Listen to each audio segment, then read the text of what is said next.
बाजारपेठा फुलल्या आहेत। कपड्यांच्या, फराळाच्या आणि मिठाईच्या दुकानांमध्ये ग्राहकांची मोठी गर्दी होतीये। आता फटाक्यांच्या दुकानांमध्ये सुद्धा अक्षरशः तोबा गर्दी पाहायला मिळते। आनंदाचा हा उत्सव असून रंगतदार हा उत्सव करण्यासाठी पुणेकरांनी आता फटाके खरेदीला सुरुवात केली आहे। याच गर्दीचा आणि उत्साहाचा आढावा घेतलाय आमच्या प्रतिनिधी। दिवाळीत जेवढा उत्साह आनंद फराळ करण्यात असतो तेवढ्याच उत्साहात आनंदात फटाके देखील वाजवले जातात।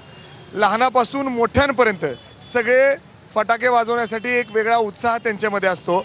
आणि आता मी पुण्यातील मुख्य बाजारपेठेत आहे आणि इथे जर आपण बघितलं तर फटाके घेण्यासाठी तोबा गर्दी पुणेकरांनी इथे केलेली आहे। जी आपली मोठी रांग बघताय, लोकांची गर्दी बघताय, हे सगळेजण फटाके घेण्यासाठी या ठिकाणी आलेले आहेत। सकाळपासून अशीच गर्दी या ठिकाणी आपल्याला पाहायला मिळते। म्हणजे अर्थात सगळ्यांच्या चेहऱ्यावर एक वेगळा उत्साह आहे। म्हणजे फटाके वाजवण्यातील एक क्रेझी दिसतात सगळेजण। हो, आता दिवाळी म्हणून आता असणारच ना, म्हणजे फटाके उडवणं ही म्हणजे पार्ट आहे दिवाळीचा हा।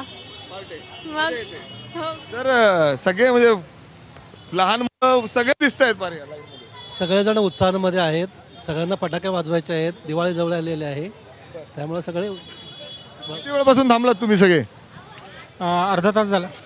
फटाके घेण्यासाठी मुलं, महिला, लहान सगळेजण इथं दिसत आहेत बरं। आणि ही गर्दी कुठलेही सोन्याचे दुकान, कुठल्याही फराळाच्या दुकानातली नाही तर फटाक्याच्या दुकानातली आहे। बाजारं सजलेली आहेत, लोक शॉपिंगसाठी बाहेर पडत आहेत। कपड्याच्या दुकानांमध्ये गर्दी आहे, फराळांच्या दुकानामध्ये गर्दी आहे आणि त्यात आता जर आपण बघितलं तर फटाक्याच्या दुकानांमध्ये देखील तोबा गर्दी ग्राहकांनी केलेली आहे आणि उत्सुकता आहे दिवाळी साजरा करायची, फराळ खायची, कपडे नवीन नवीन घालायचे आणि त्याचबरोबर फटाके वाजवण्याचे।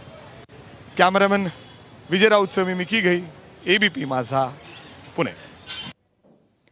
तर दिवाळीनिमित्त कोल्हापूरमधल्या साठमारी फ्रेंड सर्कल गेल्या 15 वर्षांपासून राज्यभरातल्या किल्ल्यांची प्रतिकृती साकारतात। यावेळी या साठमारी फ्रेंड सर्कल ग्रुपनं प्रतापगड आणि अफझल खानाचा वध अशी संपूर्ण प्रतिकृती साकारली। पहलगाम हल्ल्याच्या पार्श्वभूमीवर त्यांनी प्रतापगडाच्या प्रतिकृतीची उभारणी केली। महाराष्ट्रातील